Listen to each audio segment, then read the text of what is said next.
Welcome back to the Power of Coffee. This is the second part of the 90th page, okay?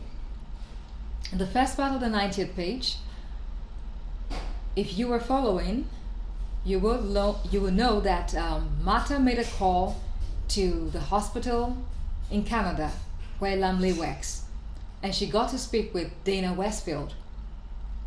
Dana Westfield was the one who answered the call, and she told Martha that Lumley, that is Betty's daughter, had died.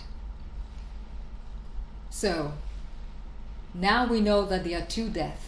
Betty, who died at a coffee shop, and then Lumley, her daughter, who is also dead, apparently from some accident, okay? Supposedly from some accident, according to the hospital administrator, Dana Westfield.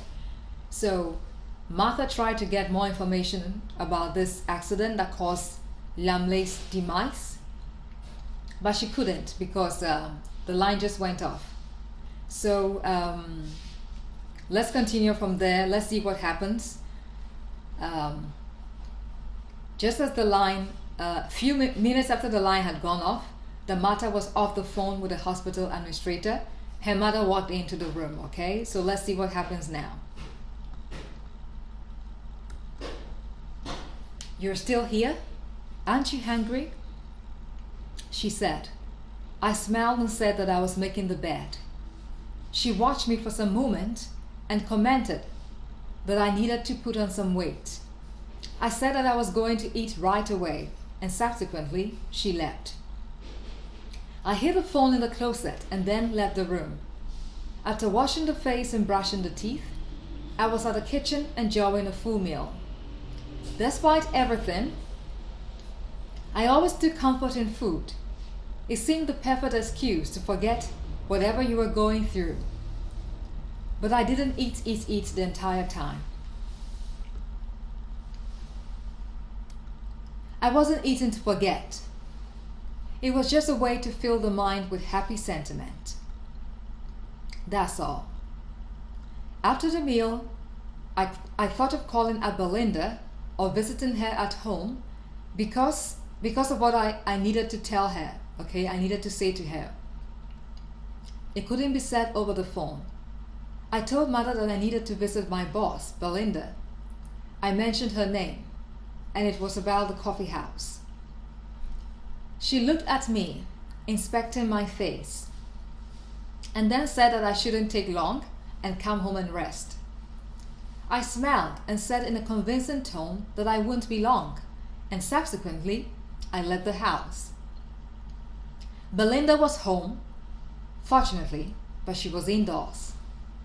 I knocked twice on the door before she came to open it. She looked sad, and it seemed she had cried a bit. Martha, she softly said, as a way of salutation. I smiled a little and then swallowed some saliva, gathering up courage to speak. Madame, I called the number, that foreign number on Madame Betty's phone. Someone answered. She said she was an administrator of the hospital where Lumley works. You mean in Canada? Belinda said, and I nodded and replied in the affirmative. What did she say? Does Lumley know about her mother? No, I softly said. My heart was beating a little now.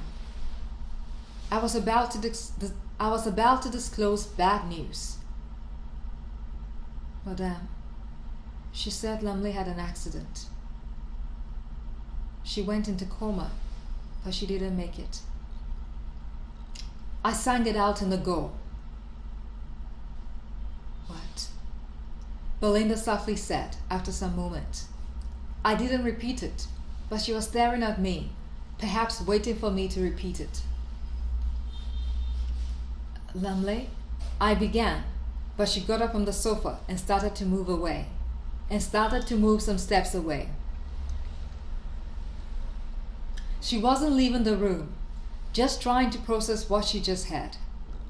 After some minutes, she came back to the sofa and asked me to tell her everything.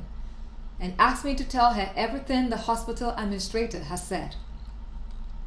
I slowly recounted it, and then she went quiet for about 5 minutes, and then said, "Keep it to yourself. Don't tell anyone." I nodded and remained quiet. Belinda left me alone in the small living room and went outside. She came back with her face washed, but not dried up. She sat down beside me and then began to dry it up with a cloth wrapped round her torso. I wanted to ask some questions, but I didn't have the courage to. Okay, so that marks the end of the 90th page of the story. Okay, so far we know that Betty's gone. She's dead, apparently from a heart attack, and her daughter Lamley too mysteriously has died. Okay, according to the Dana Westfield, the administrator of the hospital she works at in Canada. So now Martha, she's left with 2 deaths. Okay, people who are dear to her. The coffee house is shut down. She's gone to see Belinda, who is a friend of Betty's. She's told her about the demise of Lamley as well, and Belinda has informed her that Betty had no family except for Lamley. So now that the 2 of them are dead, there is no one left. So we're going to come back with the next 10 pages to make the 100th page of the story. Okay, so see you in the next video for the 100th page of the novel The Power of Coffee. Okay, see you.